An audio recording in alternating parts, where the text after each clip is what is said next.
కనబడింది. ఎవరు PD guarantee Mary సౌరిలాల్ గారని సార్ చెప్పడం జరిగింది.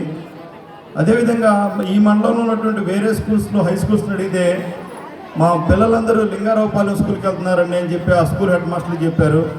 ఎందుకు ఇలా వెళ్తున్నారని చెప్పేసి నేను ఎంక్వైరీ చేస్తే ప్రత్యేకంగా బస్ ఫెసిలిటీస్ కానీ ఇలా ట్రాన్స్పోర్టేషన్ ఫెసిలిటీస్ పెట్టడం వల్ల పిల్లలు ఎక్కువగా ఈ ఊరికి రావడం అనేది గమనించడం జరిగింది. దీంతోపాటు హెడ్ మాస్టర్ గారు ఫుల్ టైం ఉండటము, డిసిప్లిన్గా పిల్లల్ని చదివించడం వల్ల పిల్లల రోల్ కూడా బాగా పెంచారు ఈ అకాడమిక్ ఇయర్లో. కాబట్టి దీనికి సహకరించినటువంటి మేరీ సౌరిలాల్ గారికి, హెడ్ మాస్టర్కి నా పూర్తి అభినందనలు తెలియజేస్తున్నాను. దీంతోపాటు నేను ఇంతకుముందు 500 మందితో సన్మానం చేయడం చూశాను, కానీ 3000 మందితో సన్మానం చేయడం ఇదే మొదటిసారి. కాబట్టి మా డిపార్ట్మెంట్ తరఫున మేడం గారికి అభినందనలు తెలియజేస్తున్నాను. నేను ఎక్స్పెక్ట్ చేయలేదు, అసలు మామూలుగా రొటీన్ సన్మానమే కదా అని వచ్చాను.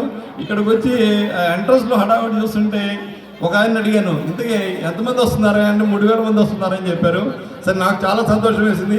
భవిష్యత్తులో అవకాశం కూడా నేను కూడా అలాగే 3000 మందితో రిటైర్మెంట్ ఫంక్షన్ చేసుకుందామని ఆశిస్తున్నాను. Thank you very much. ఈ సంతోష వాతావరణాన్ని కల్పించారు. ఎలాంటి డిస్టర్బెన్స్ లేకుండా ఈ కార్యక్రమాన్ని పూర్తి చేసుకోవాలని హెడ్ మాస్టర్ గారిని చాలా రిస్క్ తీసుకుని చేశారు, మన స్టాఫ్ వీళ్ళందరూ కూడా.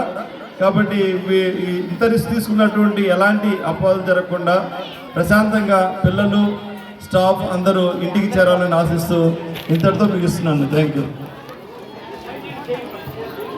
ఒక్క నిమిషం. మన మీద మన పాఠశాల ప్రేమతో ఇక్కడ దాకా వచ్చారు. మేడం గారికి సార్ చేత సన్మానం జరుగుతుంది ఇప్పుడు.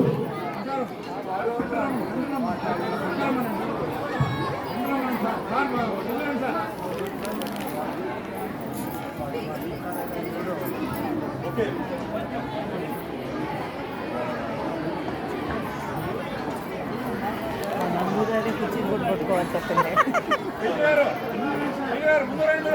నమ్మురారు దడ ఎక్కువ కదా, ముందు ముందు చేయాలంటారుగా, అందుకే పట్టుకుంటారు.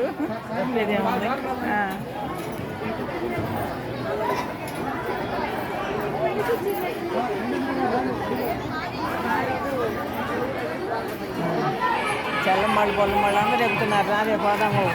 ఏది చల్లం మీద కూర్చుంటే వాళ్ళందరూ పోయినా సరే సరే వెళ్దాం.